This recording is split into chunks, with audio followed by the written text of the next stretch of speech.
Hello बच्चों, मैं प्रिया Rathore without ई आपका फिर से स्वागत करती हूँ आज के हमारे चैप्टर में। और जैसा कि आप इंतज़ार कर रहे थे कि बायो का नेक्स्ट वीडियो कब आएगा, तो वो आ चुका है और हम पढ़ने वाले हैं नेक्स्ट चैप्टर। इससे पहले थोड़ा सा मैं आपको बता देती हूँ कि हम 2 चैप्टर्स कंप्लीट कर चुके हैं, चैप्टर नंबर 5th और चैप्टर नंबर 6th। तो आज हम चैप्टर नंबर 7th करने वाले हैं, जो कि है डाइवर्सिटी इन ऑर्गेनिज्म, यानी कि जीवों में विविधता। क्या मतलब है इसका? तो मतलब जो है वो है कि जीवों में कैसी कैसी वैरायटी हमें देखने को मिलती है। डाइवर्सिटी का मतलब होता है, या विविधता का मतलब होता है वैरायटी, कि क्या आपको अपने आसपास एक ही तरह के एनिमल्स दिखते हैं? नहीं कि आपके आसपास सिर्फ कुत्ता ही कुत्ता दिखता है या बिल्ली ही बिल्ली दिखती है ना, ऐसा तो नहीं है। हमें बहुत सारे एनिमल्स, अगर आप छोटे से कीड़े से शुरू करें, रात को जब आप बारिश के दिनों में लाइट लगाते हैं तो कितने प्रकार के कीड़े आ जाते हैं, और कितने प्रकार के कुत्ते हैं, कितने प्रकार की बिल्लियां हैं, गायें हैं। तो ये ही क्या है, ये डाइवर्सिटी है हमारी अर्थ की, कि हमारी अर्थ पे जीवों में इतनी वैरायटी है, प्लांट्स में इतनी वैरायटी है ना। गुलाब है, मोगरा है, तो बहुत सारी वैरायटीज़ की जो बात करते हैं वो हम करते हैं जीवों में विविधता के अंतर्गत। तो बात करते हैं, आज हम क्या पढ़ेंगे? वर्गीकरण, यानी कि क्लासिफिकेशन क्या है, इसके बारे में थोड़ा सा मैं आपको आइडिया दूंगी। फिर इसकी आवश्यकता है क्यों है, कि क्यों हमें ये पढ़ना पड़ रहा है, क्यों वर्गीकरण दिया गया है, तो उसके बारे में पढ़ेंगे। और वर्गीकरण का आधार क्या है, कि हम वर्गीकरण करते तो हैं, लेकिन किस आधार पे करते हैं, किस बेस पे करते हैं। तो ये 3 चीज पढ़ेंगे। तो शुरू करते हैं सबसे पहले वर्गीकरण के आधार पर, यानी कि वर्गीकरण की बात शुरू करने से पहले, तो अभी जैसे मैंने कहा कि आप स्कूल जाते हैं, आप सभी बच्चे हैं, ऐसे ही मान लो आप सभी जंतु हैं, लेकिन क्या आपको सभी को भरकर एक ही क्लास में बिठा देते हैं? नहीं। हमें हमारे दिमाग की स्थिति के आधार पर, हमारी हाइट के आधार पर, हमारी एज के आधार पर, है ना, हमारी मेंटल एबिलिटी के आधार पर अलग अलग क्लासेस में डाला हुआ है। तो एक हमने बेस बनाया है, हमने एक क्राइटेरिया बनाया है कि इस एज से इस एज के बच्चे को हम इस क्लास में डालेंगे। जिसका मानसिक स्थिति ABCD पढ़ने की है उसको फर्स्ट में डालेंगे, ABCD नहीं पढ़ पाता है तो नर्सरी में डालेंगे। ये क्राइटेरिया हमने बनाए हुए हैं। तो हमने क्या किया है, बच्चों को उनके ज्ञान की स्थिति के आधार पर बांट दिया है। तो ऐसे ही एनिमल्स को भी हमने क्या किया है, उनकी अध्ययन करने के लिए, उनकी जानकारी उपलब्ध कराने के लिए हमने उनको, कि हम उन पे और स्टडी कर सकें, उनके बारे में जान सके, है ना, रिसर्च कर सके, इसलिए हमने उनको छोटे छोटे ग्रुप्स में बांटा हुआ है। कि जो एक जैसे दिखते हैं उनको एक जगह डाल दिया, फिर जो एक जैसे दिखते भी हैं प्लस उनमें अगर नहीं भी दिखते हैं तो उनमें अगर कोई अंदरूनी समानताएं हैं तो उनको हमने एक ग्रुप में डाल दिया। फिर एक ग्रुप में, जैसे मानव अलग ग्रुप में है ना, कुत्ता जो है वैसे तो हमारे ही ग्रुप में आता है। तो ये समानताओं को देखते हुए, लेकिन हम सिर्फ बाहरी रूप से नहीं देखते, क्या किस आधार पर हम बांटते हैं ये हम देखेंगे अभी, जो हम वर्गीकरण का आधार पढ़ेंगे तब, कि किस किस क्राइटेरिया पे हमने एनिमल्स को बांटा है। पहले हम बात करते हैं वर्गीकरण की, कि क्या है। तो मैंने आपको जैसे समझाया, वर्गीकरण क्या है, जीवों की समानता आकार की लक्षणों के आधार पर जीवों को छोटे छोटे समूहों में बांटने की प्रक्रिया क्या कहलाती है, वर्गीकरण कहलाती है। इसको इंग्लिश में हम क्या कहते हैं, इसको इंग्लिश में हम बोलते हैं क्लासिफिकेशन।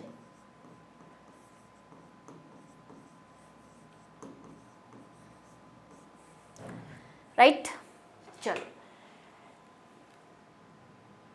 ये देखो, ये जैव विविधता है कि हमारे पास बैक्टीरिया से, प्लांट से, गिलहरी, बिल्ली, पेंगुइन, पक्षी देखो तो इतनी वैरायटी के, है ना, ये वैरायटीज हैं। ये सब जो विविधताएं हैं, इन्हीं को हमें इस चैप्टर में स्टडी करना है, और वो उन ग्रुप्स के बारे में पढ़ना है जिसमें हमने इनको रखा है।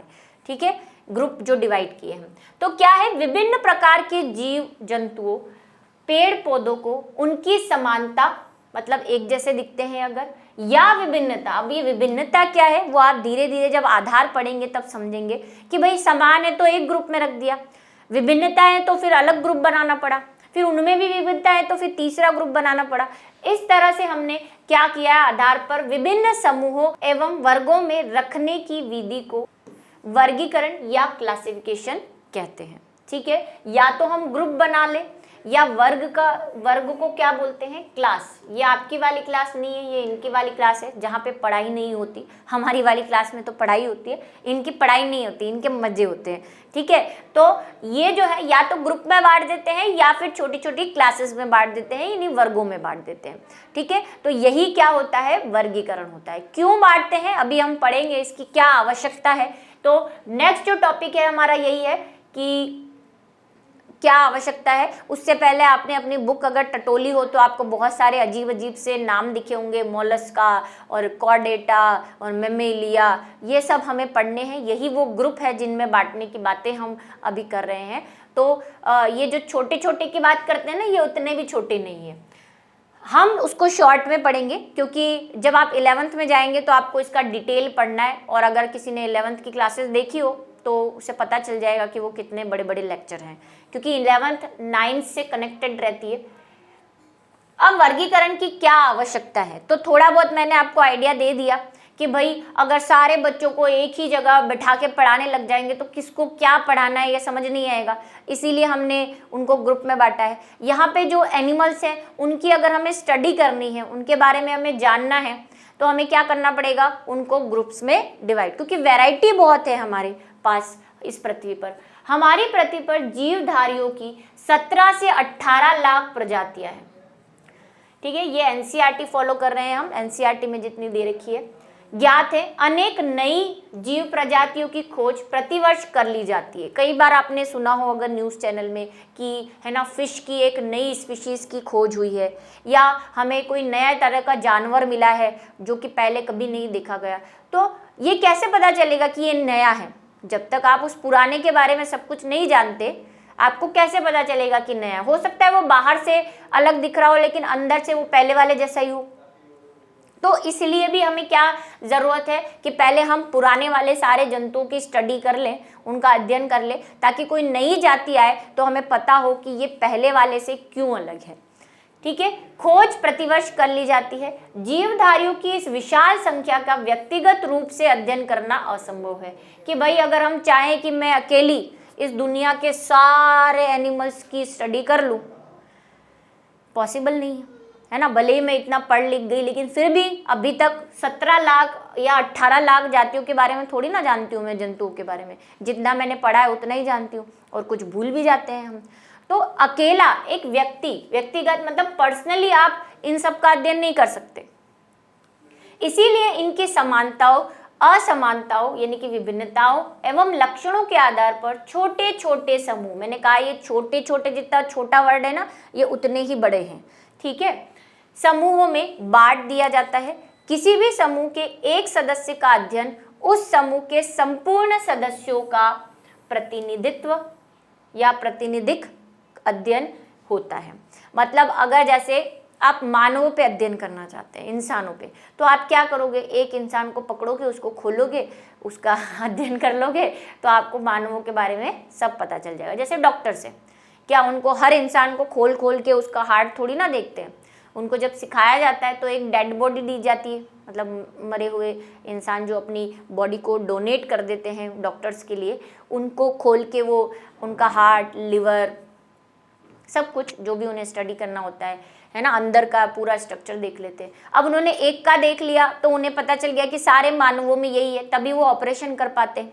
तो ऐसा यही कह रहा है कि अगर आपने किसी भी समूह के एक सदस्य का अध्ययन कर लिया तो वो उस समूह के संपूर्ण सदस्यों का प्रतिनिधित्व या प्रतिनिधित्व करेगा। वो सबको बारे में आपको बता देगा कि अगर ये इसी ग्रुप में है, मानव है, तो भाई इसमें भी वही होगा जो हम मेर में है, इसमें भी एक हार्ट है, उसमें भी एक हार्ट होगा, इसमें भी लिवर ऐसा है, उसमें भी लिवर ऐसा होगा, अलग नहीं हो सकता। अतः वर्गीकरण जीवधारियों की पहचान व उनके सुव्यवस्थित अध्ययन के लिए किया जाता है। ठीक है, क्यों किया जाता है, ताकि हम उसकी पहचान कर सके, उस पर स्टडी कर सके, रिसर्च कर सकें, उसके बारे में जान सके, उसकी कमियां, उसकी अच्छाइयाँ, उसको कैसे इलाज करना है, क्या क्या करना है, वो सारी चीज़ें हम जान सके। इसीलिए वर्गीकरण आवश्यक है। ठीक है, वर्गीकरण का आधार क्या है कि हमने जैसे कहा कि हम स्कूल में बच्चे तो किस आधार पर बांट देते हैं, या तो उनकी आयु के आधार पर, एज के आधार पर, या फिर उनकी मेंटल एबिलिटी के आधार पर। लेकिन जीवों को कैसे बांटें, तो हमने कुछ क्राइटेरिया बना रखे हैं, कुछ आधार बना रखे हैं जिसके हिसाब से हम ग्रुप बनाते हैं, और कुछ आपने पढ़े भी है इसके बारे में, और कुछ हम थोड़ा सा और डिटेल में उसको पढ़ेंगे। सबसे पहला आधार जो कि हमारी महत्वपूर्ण चीज़ है, जिसको हम कहते हैं कि जय कोशिका मैया, जो जीवन का आधार है, जो हमने चैप्टर शुरू किया था बायो का, तब कोशिका पढ़ी थी। तो सबसे पहला आधार वही है हमारी कोशिका की जटिलता, कि कोशिका कैसी है, एक है, दो है, दिखने में कैसी है, अंदर उसके क्या क्या है। ये वाली कहानी पर एक तो समूह बांटते हैं, बिल्कुल सिंपल वाली होगी तो उनको अलग ग्रुप पे रख देंगे, थोड़ी सी अच्छे प्रकार की बहुकोशिकी होगा, अंग वंग बने हुए होंगे तो थोड़ा सा दूसरा ग्रुप बना देंगे। इस तरह से जीव की जटिलता, कि जीव कैसा है। एक तो आपके घर में घूम रहा है सांप, जिसमें ना तो हाथ है ना पैर है, तो वो बिल्कुल सिंपल वाला है। एक आप जो 2 पैरों वाला जानवर आपको दिख रहा है यहाँ पे सामने, वो बहुत एडवांस है। तो कितना सरल है और कितना जटिल है, इस आधार पर हम जीवों को बांट सकते हैं। पोषण विधि के आधार पर, यानी कि न्यूट्रिशन के आधार पर, कि वो कैसा खाना खाता है। भाई वो किसी से छीन के खाना खा रहा है या खुद बना के खाना खा रहा है, जैसे प्रकाश संश्लेषण से पौधे खाना बनाते हैं, या तो खुद बना रहा हो या किसी दूसरे पे डिपेंडेंट हो, जैसे हम पौधों पर डिपेंडेंट है, हम दूसरे एनिमल्स पे डिपेंडेंट है, दूसरे एनिमल भी किसी दूसरे एनिमल पे डिपेंडेंट है, गाय घास पे डिपेंडेंट है, कुत्ता बिल्ली पे डिपेंडेंट है, निर्भर है। तो इसकी जटिलताएं भी देखी जाती है कि पोषण किस प्रकार का कर रहा है, और पारिस्थितिकी भूमिका भी देखी जाती है कि वो किस तरह के इन्वायरमेंट में रह रहा है। जो ठंडे प्रदेशों में रहते हैं वो अलग दिखते हैं, भालू, सफ़ेद चीता। जो रेगिस्तान में रहते हैं जैसे ऊंट, वो अलग तरह का दिखता है। तो उसकी पारिस्थितिकी यानी कि उसका इन्वायरमेंट, पारिस्थितिकी का मतलब उसका इन्वायरमेंट, उसका वातावरण जहाँ पे वो रह रहा है वो कैसे है, उस आधार पर भी हम क्या करते हैं, जीवों को अलग अलग कैटेगरी में बांट देते हैं। कोशिकीय जटिलता, तो सबसे पहली बात हम किसकी करने वाले हैं, सेल के बारे में, जो हम चैप्टर 5th में पढ़कर आए हैं थोड़ा बहुत। तो मुझे नहीं लगता आपको इतना सब कुछ समझाने की ज़रूरत है, लेकिन जो नए बच्चे हैं उनके लिए मैं थोड़ा सा समझा दूंगी, चिंता मत करो। कि कॉम्प्लेक्सिटी ऑफ सेल, केंद्रक कला की उपस्थिति या अनुपस्थिति के आधार पर कोशिकाएं क्रमशः 2 प्रकार की होती हैं। ये बहुत बार मैंने चैप्टर 1 में भी समझाया है, और जब हमने चैप्टर 6 पढ़ा था तब भी मैंने बहुत बार समझाया था, और आज भी समझाऊंगी। ठीक है, यूकैरियोटिक और प्रोकैरियोटिक, यह वर्गीकरण का पहला आधार है। सबसे पहले हम जंतुओं को किस आधार पे देखेंगे कि वो प्रोकैरियोटिक है या यूकैरियोटिक है। अब ये क्या होते हैं, तो थोड़ा सा सिंपली लेवल पे मैं समझा देती हूँ, उतना डिटेल में मैं नहीं जा रही, और क्योंकि फिर बच्चे जो पुराने सीखे हुए हैं वो बोर हो जाएंगे। 2 तरह की कोशिकाएं मिलती हैं इस पृथ्वी पर। एक ऐसी कोशिका जिसके अंदर जो डीएनए या आरएनए होता है, जो हमारे गुणसूत्र होते हैं, जो हमारे जीवन का मेन आधार है। डीएनए तो सबने सुना होगा, मूवीज वगैरह देखते हो। तो अगर उसमें गुणसूत्र या डीएनए ऐसे खुले घूमते रहते हैं, मतलब उन पे कोई बाउंडेशन नहीं है, जहां मर्जी आए वहां चले रहते हैं। हालांकि वो बीच बीच में ही रहते हैं, लेकिन उनके चारों तरफ कोई दीवारें नहीं है, कोई मेम्ब्रेन नहीं है, कोई झिल्ली नहीं है, तो वो आराम से घूम फिर सकते हैं। कोई कला नहीं है, कला का मतलब मेम्ब्रेन, झिल्ली। तो ऐसों को हम बोलते हैं प्रोकैरियोट।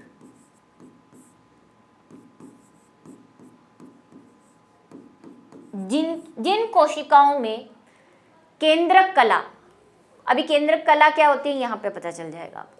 अब दूसरे टाइप की कोशिका होती है जिनमें डीएनए वगैरह, गुणसूत्र वगैरह होते हैं, वो बंधे हुए रहते हैं, उनको बांध के रखते हैं। कैसे, उनके चारों तरफ एक ऐसी लेयर बना देते हैं, परत बना देते हैं, और इस परत को हम क्या कहते हैं, केंद्रक कला कहते हैं।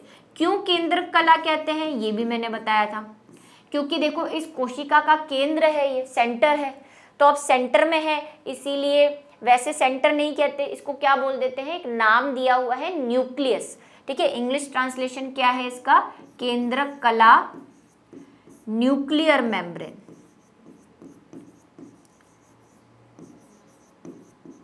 हिंदी में तो केंद्र में है इसलिए आ गया, लेकिन इसको क्या नाम दिया हुआ है, न्यूक्लियस नाम दिया हुआ है। तो न्यूक्लियस के बाहर की तरफ एक परत बनी हुई है, एक दीवार बनी हुई है, एक मेम्ब्रेन बनी हुई है, झिल्ली बनी हुई है, इसीलिए हम इसको केंद्रक कला या न्यूक्लियर मेम्ब्रेन कह देते हैं। तो इसमें केंद्रक कला नहीं है, और होती भी है तो ऐसी आधी अधूरी सी, ऐसी कहीं कहीं होती है कहीं नहीं होती है, मतलब नहीं ही होती है, ऐसा ही समझ लो। तो अगर अनुपस्थित होती है यानी नहीं होती है तो हम उसे प्रोकैरियोट कहते हैं, और जिनमें उपस्थित होती है तो हम उसे यूकैरियोट्स कहते हैं।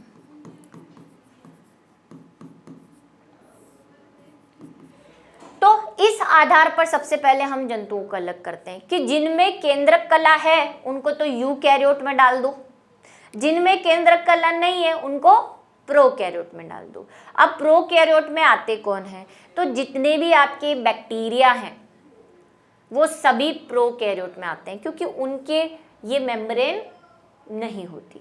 ठीक है, ये हम वैसे चैप्टर 5 में पढ़ चुके हैं, पर वापस आया तो फिर से बता देती हूँ। दूसरी बात, जीवों की जटिलता। अब जीवों की जटिलता यानी कॉम्प्लेक्सिटी ऑफ ऑर्गेनिज्म, जो मैंने यहाँ पे थोड़ा सा एक्सप्लेन किया था। जीव कोशिका की दृष्टि से दो प्रकार के होते हैं, या तो एक कोशिकीय या फिर बहुकोशिकीय। देखो, प्रोकैरियोट में जनरली आपको एक कोशिकीय ही मिलेंगे, क्योंकि बैक्टीरिया एक कोशिकीय होते हैं। तो अब जो जिनमें केंद्रक कला थी ना, उनको हमने किस में डाल दिया, यूकैरियोट में। फिर हमने देखा कि इसमें कोशिकाएं कितनी हैं। अगर इसमें सिर्फ एक कोशिका है यानी कि सिंगल सेल है, जिसको हम क्या कहते हैं, यूनिसेल्युलर भी कहते हैं। अगर सिर्फ ये एक सेल है यानी कि एक कोशिकीय है तो हम इसको एक कोशिकीय वाले समूह में बांट देंगे, और अगर एक से ज्यादा कोशिकाएं हैं, दो भी हो गई तो भी बहुकोशिकीय में डाल देंगे यानी कि मल्टी सेल्युलर में डाल देंगे। समझ में आई बात। अगर सिर्फ एक कोशिका से बना हुआ जीव है, जैसे अमीबा, अमीबा एक कोशिका से बना हुआ, ऐसा ही होता है, शेप उसका स्लाइम जैसा अजीब सा होता है। पैरामीशियम, युग्लिना, ये सब एक कोशिकीय, एक कोशिका से बने हुए। लेकिन अगर कोई जीव बहुत सारी कोशिकाओं से मिलकर बना हो, अब वो 2 भी हो सकती है, 4 भी हो सकती है, करोड़ भी हो सकती है, जैसे हम में है, करोड़ों कोशिकाएं हैं हम में, तो हम सब किस में आते हैं, मल्टी सेल्युलर में आते हैं, क्योंकि हम में बहुत सारी कोशिकाएं। और ये बैक्टीरिया है, अमीबा, प्रोटोजोआ है ना, ये सब एक कोशिकीय में आते हैं, क्योंकि इनके पास एक ही कोशिका है। तीसरी बात जब हम करते हैं पोषण, कि पोषण के आधार पर अब एक कोशिका को अलग कर दिया, बहुकोशिकीय को अलग कर दिया। अब देखें कि अब इनमें भोजन कैसा मिलता है। तो मोड ऑफ न्यूट्रिशन यानी कि जो ये खाना लेते हैं वो किस तरीके से लेते हैं। एक तो हमने देखे प्लांट, जो हम कहते हैं कि ऑटोट्रोफस होते हैं यानी कि स्वपोषी होते हैं, सनलाइट में खड़े रहते हैं दिन भर, खाना बनाते रहते हैं, है ना। तो स्वपोषी जो खुद का खाना खुद बनाते हैं। दूसरे हम नकारा, है ना, दूसरे एनिमल्स जो खुद नहीं बनाते। अब कई बच्चे बोलेंगे कि नहीं, हमारी मम्मी बनाती है, लेकिन आपकी मम्मी तो बना बनाया खाना लाती है, पौधे लाती है, जो पौधे अपना खाना बना रहे हैं उसी खाने को हम खा रहे हैं। पौधे लाते हैं हम तो, प्लांट, सब्जियां लाते हैं, दालें लाते हैं, ये सब क्या है, प्लांट्स है, और प्लांट्स तो खुद अपना खाना बना रहे हैं। हम अपना खाना तब बना पाते अगर आपके साथ भी कोई ऐसा केस होता कि आप दिन में, दोपहर में, रात में खड़े हो जाते चंद्रमा की रोशनी के नीचे, सूरज की रोशनी के नीचे। आप बोलते मम्मी भूख लग रही है, तो मम्मी बोलती जा धूप में खड़ा हो जा। आप 1 घंटा धूप में खड़े रहते और फिर आपका पेट भर जाए, आहा चलो काम हो गया। उसको कहते हैं स्वपोषी। तब आप बोलते कि हम हमारा खाना खुद बना रहे हैं, किसी पर डिपेंडेंट नहीं है, फिर मम्मी की भी झंझट नहीं रहती, खाना नहीं बनाना पड़ता। लेकिन अभी हम हमारा खाना खुद नहीं बनाते, हम पकाया मतलब हम सिर्फ पकाते हैं खाने को। चाहो तो कच्चा खा लो, ये गाजर लो और खा लो, लेकिन गाजर क्या है, खुद एक पौधा है, उसके अंदर पहले से ही कार्बोहाइड्रेट, प्रोटीन, वसा, ये सब कुछ भरा हुआ है, और आप खा रहे हो। स्वपोषी आप तब होते जब आप खुद का प्रोटीन बना रहे होते, खुद ही खा रहे होते, तब आप स्वपोषी होते। ठीक है, तो आप स्वपोषी नहीं हो। और जितने भी जंतु हैं आसपास के वो सब विषमपोषी है, क्योंकि वो या तो प्लांट खाते हैं या दूसरे एनिमल्स को खाते हैं। तो स्वपोषी हमारे पास एक ही है और वो है पौधे। और कुछ लोअर कैटेगरी के एनिमल्स हैं जैसे कुछ साइनोबैक्टीरियाज हैं, ये जरूर स्वपोषण करते हैं। पौधे और जंतुओं में पोषण विधि अलग अलग होती है, बहुत सारी अलग अलग विधियां हैं। विधियों की विभिन्न, पोषण की विभिन्न विधियां है, मैंने तो 2 बताई है, अभी और पढ़ेंगे, ठीक है। सबसे पहली जो मैंने कहा स्वपोषी, जिनको मैंने इंग्लिश में बोल भी दिया था ऑटोट्रोफस। ऑटो का मतलब, ऑटो किसको कहते हैं, जो ऑटोमेटिक स्टार्ट हो जाता है, तो ऑटो का मतलब खुद से, स्वपोषी जो जीव अकार्बनिक पदार्थ, अब यहाँ पे बड़े भयंकर वर्ड आ रहे हैं, अकार्बनिक पदार्थ का उपयोग करके कार्बनिक पदार्थ अर्थात भोजन का निर्माण करते हैं, उन्हें स्वपोषी कहते हैं। ये क्या कहानी है मैम, देखो समझाती हूँ आपको। अब जो जिन बच्चों को मैं 11th पढ़ा रही हूँ उनको मैंने अब समझाया, लेकिन ये आपको 9th में समझ आना चाहिए, क्योंकि मैं आपको समझा रही हूँ। क्योंकि 11th वाले बच्चे, 10th वाले बच्चे भी मुझसे अभी भी पूछते हैं मैम कार्बनिक और अकार्बनिक क्या होता है, जबकि देखो 9th में आया हुआ है ना, मैं आपको समझाती हूँ। अकार्बनिक पदार्थ ऐसे पदार्थ होते हैं जिनमें जनरली कार्बन या हाइड्रोजन बंध नहीं होता, मतलब कार्बन और हाइड्रोजन के बीच बॉन्डिंग नहीं होती। कार्बन भी होना चाहिए, हाइड्रोजन भी होना चाहिए, उसके अलावा ऑक्सीजन, नाइट्रोजन ये सब भी चलेंगे। तो ऐसे पदार्थों को हम बोलते हैं अकार्बनिक पदार्थ। और पौधे जो होते हैं वो क्या करते हैं, क्या क्या लेते हैं, अगर पौधे CO2 लेते हैं जिसको कार्बन डाइऑक्साइड बोलते हैं, जल लेते हैं जिसको साइंटिफिक फॉर्मूला, जिसका रासायनिक सूत्र जो है H2O है, कार्बन डाइऑक्साइड लेते हैं और सनलाइट लेते हैं यानी UV रेस लेते हैं। क्या इसमें कार्बन और हाइड्रोजन दोनों है? नहीं मैम। क्या इसमें कार्बन और हाइड्रोजन दोनों है? नहीं मैम। तो ये कैसे पदार्थ है, ये अकार्बनिक पदार्थ है, इसमें अकेला कार्बन है, उसमें अकेला हाइड्रोजन। तो जो पौधे ये कच्चा माल यूज कर रहे हैं, रॉ मटेरियल खाना बनाने के लिए, उसी को हम क्या कह रहे हैं, अकार्बनिक पदार्थ। और फिर इससे बनाते क्या है, इससे वो बनाते हैं ग्लूकोज।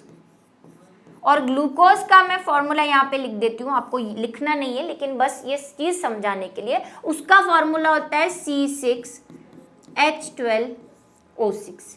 इसमें देखो कार्बन भी है, इसमें हाइड्रोजन भी है, तो ये कैसा पदार्थ हो गया, कार्बनिक पदार्थ। और यहाँ पे लिखा भी है अर्थात भोजन निर्माण। ये भोजन किस रूप में है, ग्लूकोज के रूप में, कार्बनिक है। तो अकार्बनिक पदार्थ को, कच्चा माल को यूज करके ये कार्बनिक पदार्थ बना देते हैं, ठीक है। ऐसा हम नहीं करते, इसीलिए हम स्वपोषी नहीं है, हम तो इसी को यूज करते हैं। ये पौधे के अंदर ग्लूकोज पहले से है, जो पौधा आप सब्जी लाए हैं वो पौधा ही था, उसने कार्बनिक पदार्थ पहले से बना के अपने अंदर रखा हुआ है, उसी को तो हम खा रहे हैं। हम अकार्बनिक को कार्बनिक में नहीं बदल रहे, इसीलिए हम स्वपोषी नहीं है। बात समझ में आई? हम तो बना बनाया माल सिर्फ पका के खा रहे हैं, वो तो आप पका के खा रहे हो, वरना कच्चा खा लो, माल तो पहले से ही बना हुआ है, ठीक है। चलो, तो ये क्या करते हैं, वे जीव अकार्बनिक पदार्थ का प्रयोग करके कार्बनिक पदार्थ अर्थात भोजन का निर्माण स्वयं करते हैं। अब वो बच्चों वाली परिभाषा नहीं लिखेंगे, जो जीव अपना खाना खुद बनाते हैं, थोड़ा सा 9th के हिसाब से, ठीक है। और ये 11th में भी आपको काम आएगा। परपोषी, हेट्रोट्रोफिक, ठीक है, जो जीव दूसरे जीवों जैसे पौधों, दूसरे जीव कौन, या तो पौधे होंगे वो या फिर जंतु, से अपना भोजन या पोषण प्राप्त करते हैं, उन्हें परपोषी यानी कि हेट्रोट्रोफिक कहते हैं, ठीक है। यानी कि वही जितने भी जानवर आप अपने आसपास देखते हैं, या तो किसी पौधे को खाते हैं, वो घास फूस खा रहे होंगे, सब्जी दाल खा रहे होंगे, या फिर किसी एनिमल को खा रहे होंगे, जैसे कुत्ता बिल्ली को खाता है।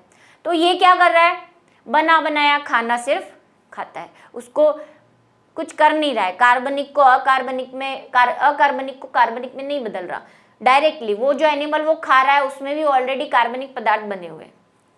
तो दूसरे जीवों से क्या करते हैं, अपना खाना लेते हैं, परपोषी या हेट्रोट्रोफिक कहलाते हैं। देखो इसको एक और वर्ड है विषमपोषी,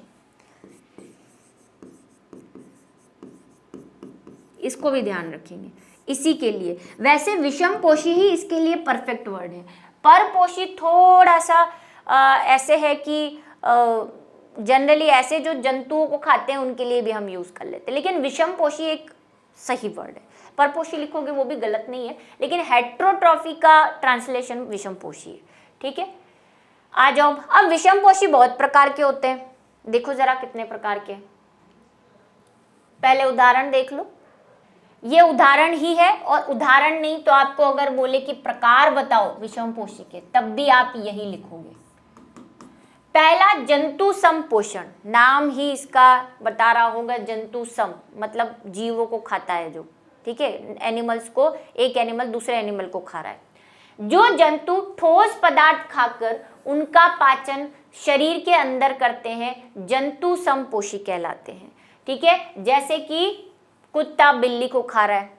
अमीबा जो मैंने कहा एक कोशिकीय है, अमीबा, ये क्या करता है, बाहर जो छोटे छोटे बैक्टीरिया होते हैं, छोटे छोटे सूक्ष्म जीव होते हैं, उनको खाता है पानी के अंदर। और हम में से भी कुछ इंसान हैं जो दूसरे जंतुओं को खाते हैं।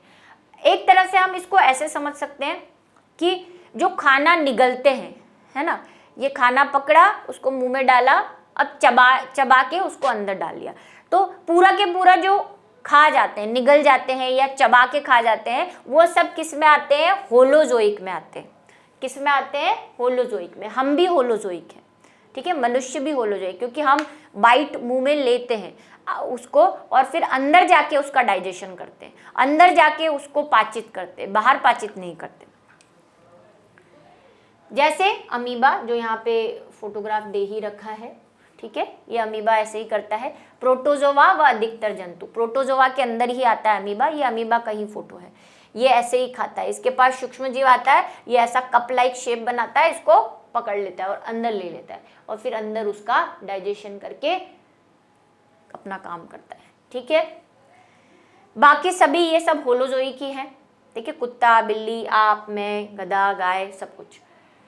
मृतोपजीवी, देखो नाम बता रहा है, मृत मतलब ऐसे एनिमल्स जो मरी हुई चीजों को खाते हैं, मरी हुई चीजों को, सड़ी गली चीजों को, जिसको हम कहते हैं सैप्रोफाइट्स। ठीक है, सैप्रोफाइट, सैप्रो का मतलब भी सड़ा हुआ होता है। जो जीव अपना पोषण मृत सड़े गले पदार्थों से प्राप्त करते हैं उन्हें अपघटन कला या मृतोपजीवी कहते हैं। यह वातावरण में पाचक एंजाइम मुक्त कर भोजन को शरीर से बाहर पचाते हैं। इस बात को थोड़ा नोटिस करें, हालांकि मैंने अभी बताया है। तथा पचे सरल पदार्थ का अवशोषण करते हैं, जैसे कवक, जिसको हम इंग्लिश में क्या कहते हैं, फंजाई। सड़ी हुई ब्रेड पे, सड़े हुए पौधों पे जो मशरूम उग जाती है, वो ऐसी वाली छाती जैसी, है ना, मशरूम सड़े हुए पौधों पे, वो सब क्या है, मृतोपजीवी है।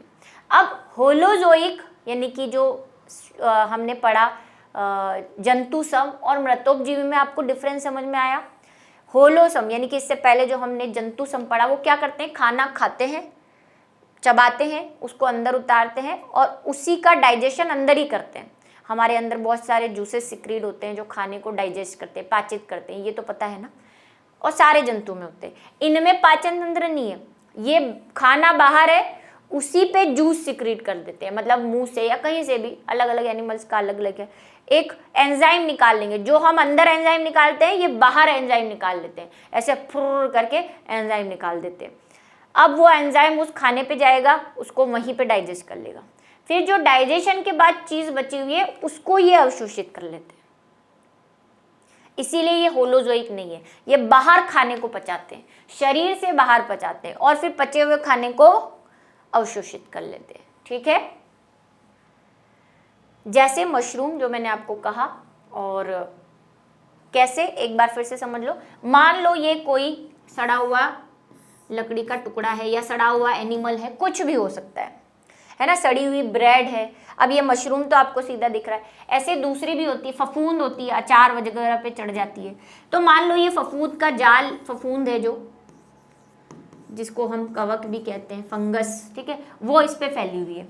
ये क्या करेगी, इस पे थोड़ा थोड़ा जूस सिक्रीट कर देगी, एंजाइम सिक्रीट कर देगी। जूस को हम थोड़ा क्या बोल सकते हैं, एंजाइम केमिकल सिक्रीट कर देगी।